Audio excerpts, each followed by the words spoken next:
The thought of losing that sum of money for any small or medium business is really quite frightening. CPR is a family-owned business, so we've been operating for 30 plus years. We specialise in facade upgrades for occupied buildings, and our niche is that we use scaffold-free systems. All of our tradespeople and our equipment is moved using rope instead of scaffolding. We like to say we're gentle on buildings and the people who live and work inside of them. In November last year, we received a contractor invoice valued at around $60,000. One of the most common scam types that we see targeting businesses within Australia is what we call payment redirection scams, which can also be known as business email scams.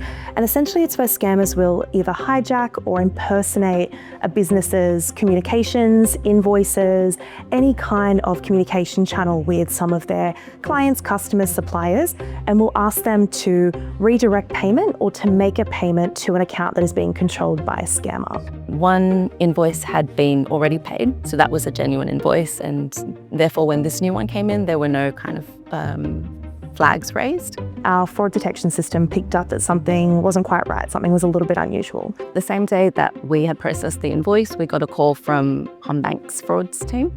They had been asked recently to update the payment details for this particular contractor, and we talked through the risk of it potentially being a scam. It's what triggered us to stop. It was from a spoof email, so an email address that looks very similar to the real one.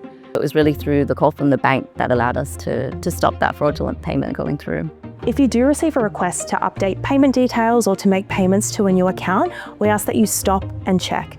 And to check, you call a trusted contact on a trusted number that you already have. Scammers will often insert their own phone numbers onto invoices or into emails, so make sure you're not calling that number and you're calling a number that you've had previous trusted contact on. It really triggered us to look into our processes, talking about it in the office and raising awareness, so that was really important. These types of scams do target employees from across companies, so it's really important that your staff are aware and they feel empowered as well to speak up or to question something that doesn't look quite right.